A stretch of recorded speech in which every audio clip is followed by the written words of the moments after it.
And what I was interested in is, did you pick up on what the occupation of the two men were that were talking? You know, when we're on TV and you nod your head, it doesn't work. So you picked up on it. Stand up here with me. Come on. Okay. What did you hear them saying? What were their occupations? Bakers. And? Tailors. Bakers and tailors. Real enemies of the state, huh? Good mixture. Yeah.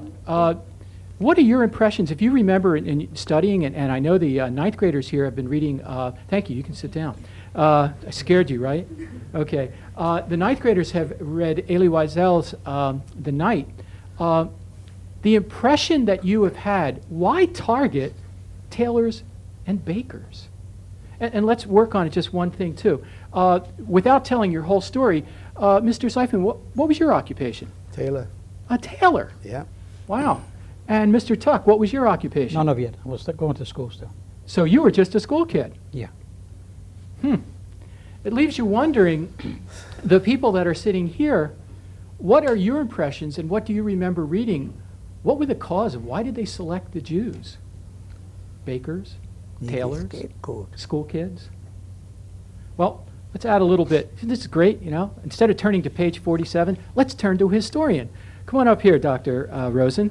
Dr. Rosen is a historian, and if you'll excuse my back for a second, he and a colleague by the name of Eric Epstein just finished publishing a new book called The Dictionary of the Holocaust, Biography, Geography, and Terminology. So a lot of G's on this particular one. So, I mean, I tried creating the question, and it was obvious that this young woman picked up on the idea that bakers, tailors, why the Jews? What were they doing that was going to hurt Germany? You know, they had a joke in Germany at that time, and one person would say to a Jewish person, the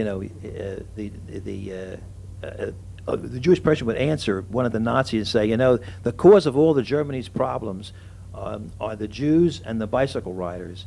And then the Nazi would say, why the bicycle riders? And he would say, well, why the Jews? It was really a scapegoat. It's a matter of being a scapegoat and blaming the Jews for the problems that occurred in Germany, blaming the Jews for the loss of World War I, blaming the Jews for the inflation that occurred, blaming the Jews for the depression that occurred in 29 and in the early 30s.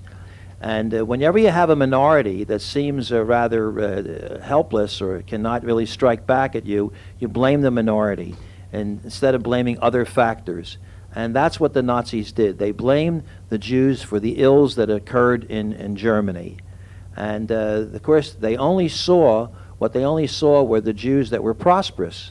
To them, the newspaper owners and the steamship lines and the bankers, they thought that they were all Jews, and all the rest of the Jews no Jews were poor, or no Jews were working people. Of course, you see that was not true.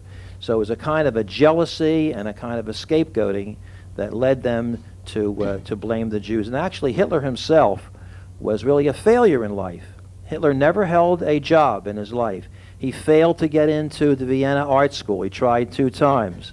And of course, he found out that there were some trustees that were Jews, so he blamed the Jews. The only success that he had in life is when he went into the military. He was a good soldier, and by the way, a Jewish captain recommended his Iron Cross. It's very interesting. And then he came back after the war saying the Jews weren't fighting in the front lines, when he knows that his captain gave him the thing. And then the loss of World War I, and he thought that the Jews were responsible for it. So this is the classic scapegoat. Blame somebody else. Don't blame yourself for the ills. Gee, it sounds familiar, doesn't it? You know, when you're taking a test and you guys get a D or an F, your teacher gives you that, but you get an A or a B. Isn't that always amazing? It's my fault if you get a D or an F. Do you have any questions so far as to where we are at the present time? Keep in mind what Dr. Rosen said. You're talking about this process begins in Germany. About 500,000 Jews in Germany, which makes up a little bit less than 2% of the population. 2%. That's hardly a blip in the national overview of the country. And this 2% was blamed for all of the problems in Germany. It was very convenient. Plus, there was years and years, centuries, of other problems and other factors that made the Jews the logical scapegoat in this particular society. We're talking about the period of time now that segregated the Jews, that separated them. Hitler first began in Germany trying to separate the Jewish population from the Aryan population. We now have to begin to move in the process of about 6 years it takes us to get to that point where he can divide the Jewish people away, force them to wear stars. Stars. Why do you think they bothered to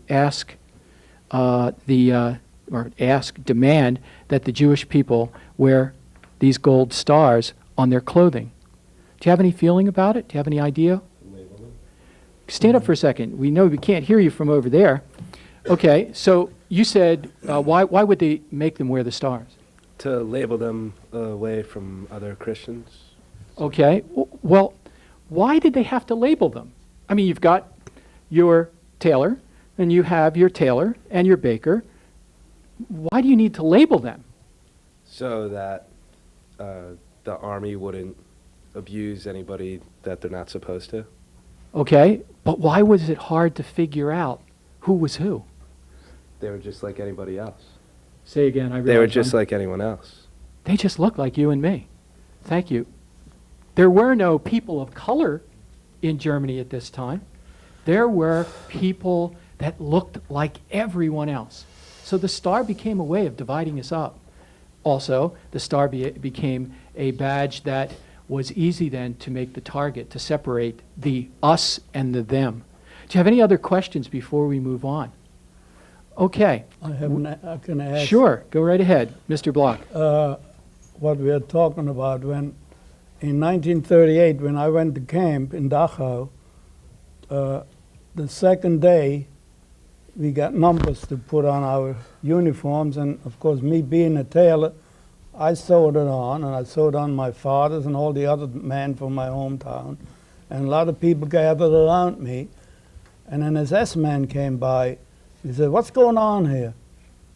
So the old men were all scared, and I said, don't forget I was 18 years old then. I said, "I'm a tailor by trade, and I know I sew on the numbers for them." And the guy said, "Wait a minute, you're not a tailor, you're a Jew." See, we're coming back to what we were talking about. I said, "No, I'm a tailor. I learned my trade." He says, "You calling me a liar?" And with that, he smacked me in my face with a glove, and it hurt. And that was the end of it. But the next day, when all the others had to go outside and be out in the open field and wait for the commandant to come, the Gabo told me to stay in the barracks. And what I had to do, I had to start fixing the SS uniforms. So he didn't believe me I was a tailor, but then he realized, and he made me do his work and some of the others. And it saved my life probably from getting out of camp, because a lot of the others were out in the open, and their hands froze and their ears, and they wouldn't let them get out. When I was released, mine were all right because I was inside the room.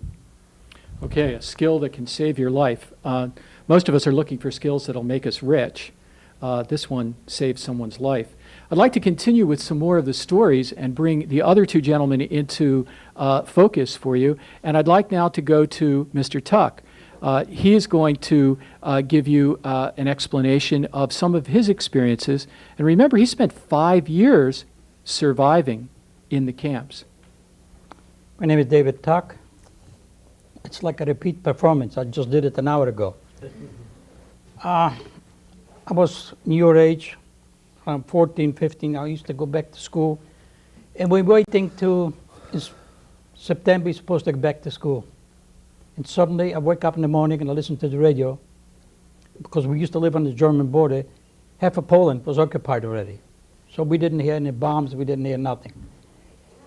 The problem started that somebody came into us, because it was a town that were not too many Jews around. They told us 24 hours, get ready, pack anything you can, and just be ready to go out. I always, as many years as I repeat myself, and it's coming like a recording to me, and I don't use any papers and a script. Can you imagine you sitting around home and suddenly somebody walks in and says, hey, you pack up. You lived all your life there. You have your friends. I used to go in Poland. It was a small minority of Jewish people. Used to go to Catholic school. And they used to teach us French or Latin. Nobody wanted Latin. Everybody wanted to be an altar boy. So can you imagine me learning Latin to be an altar boy? But it helped me a lot. It helped me later on in years because I picked up languages that Latin will help me.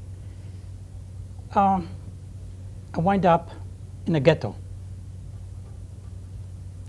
They closed us up, put all the Jews from around all the countries. The first ghetto in Poland was Lodz, L-O-D-Z. And from there, I was only 4 months there, and then they said they need people to go to work.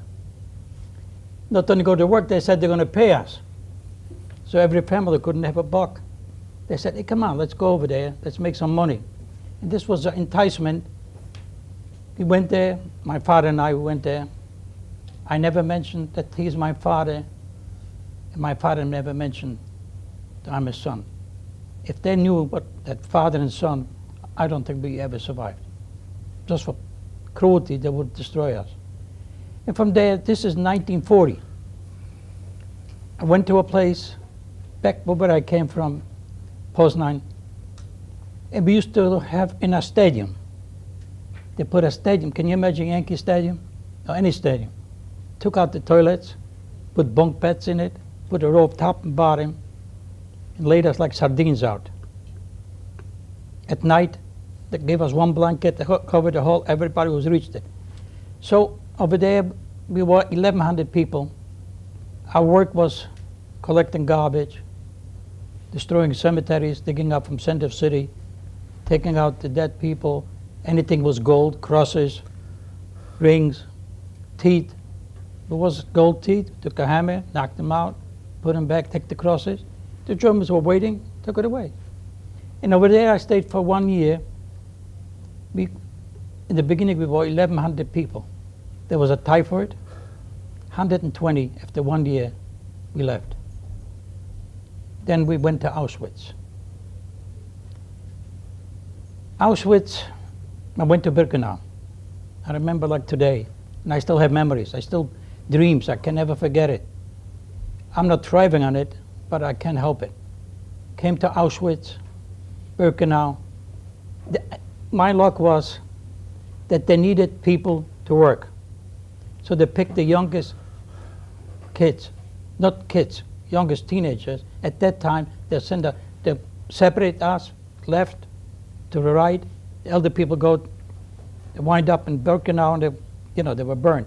They load us up in buses, and I remember like today, they packed us in like sardines, and then one of the Gestapo walked in on the bus. Everybody had to spread. We climbed to each other because he didn't want to touch us. God forbid, if he touched us, he would die. I wish he would have died. But then we wind up in Auschwitz. There was a sign.